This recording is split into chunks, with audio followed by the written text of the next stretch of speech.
Hello viewers, welcome to our channel. இன்றைக்கி நம்ம கிச்சனில் ஒரு ட்ரெடிஷ்னலான ஒரு ரெசிபி பார்க்க போகிறோம். சக்கரை பொங்கல். இது குழந்தைங்களுக்கு ரொம்ப ஹெல்த்தியான உணவு. இதை ஃபெஸ்டிவல் டைமில் மட்டும் இல்லாமல் சாதாரண நாட்களும் நீங்கள் செஞ்சு கொடுக்கலாம். வாங்க கிச்சனுக்குள்ளே போகலாம். இதுக்கு நான் 1 கப்பு பச்சரிசியை 2 வாட்டி கழுவி அரை மணி நேரம் ஊற வச்சுருக்கேன். அதே மாதிரி அந்த அரிசி அரை மணி நேரம் நல்லா ஊறட்டும். அதுக்கிடையில் நம்ம ஒரு கனமான பவுல் எடுத்து அதில் அரை டீஸ்பூன் நெய் ஊற்றி 1 கப் அரிசிக்கு அரை கப்பு பாசிப்பருப்பு சேர்த்து அது வாசனை வர அளவுக்கு நல்லா வறுத்துருங்க.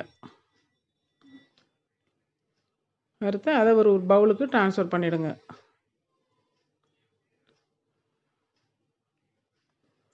அப்புறம் நான் 1 கப் அரிசி அரை கப்பு பாசிப்பருப்புக்கு 4 கப்பு தண்ணி சேர்த்துருக்கேன். நீங்கள் வேணாலும் கூட இன்னொரு கப்பு சேர்த்துக்கலாம்.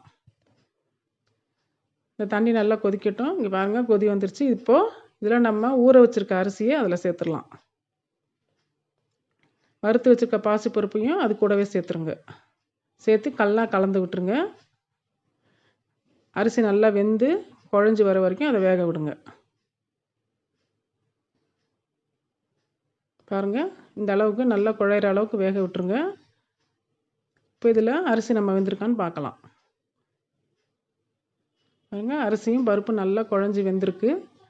இந்த ஸ்டேஜில் நீங்கள் 2 கப்பு வெல்லம் சேர்த்துக்கலாம். நான் 1 கப் அரிசி அரை கப்பு பாசிப்பருப்புக்கு 2 கப்பு வெல்லம் சேர்த்துருக்கேன். உங்களுக்கு தேவைன்னா இன்னும் நீங்கள் குறைச்சிக்கலாம்.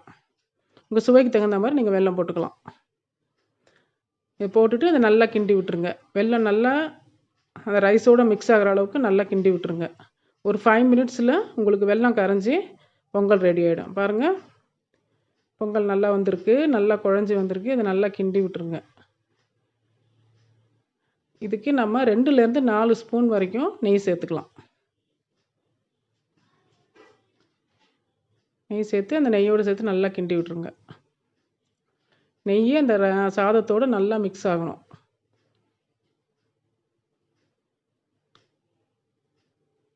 இதுக்கு நான் 1/4 பிஞ்ச் பச்சை கற்பூரம் சேர்க்க போகிறேன். இந்த பச்சை கற்பூரம் ஆப்ஷனல் தான். இது போட்டால் நல்லா கோவில் பொங்கல் மாதிரி நல்லா ஃப்ளேவராக இருக்கும்.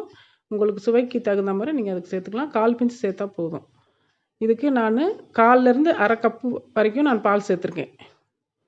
பால் சேர்த்து நல்லா கிண்டி விட்டுருங்க. இப்போ நம்ம முந்திரி திராட்சையை வறுத்துக்கலாம். அதுக்கு 2 டீஸ்பூன் நெய் ஊற்றி முந்திரியும் திராட்சையும் அதில் போட்டு வறுத்து எடுத்துருங்க.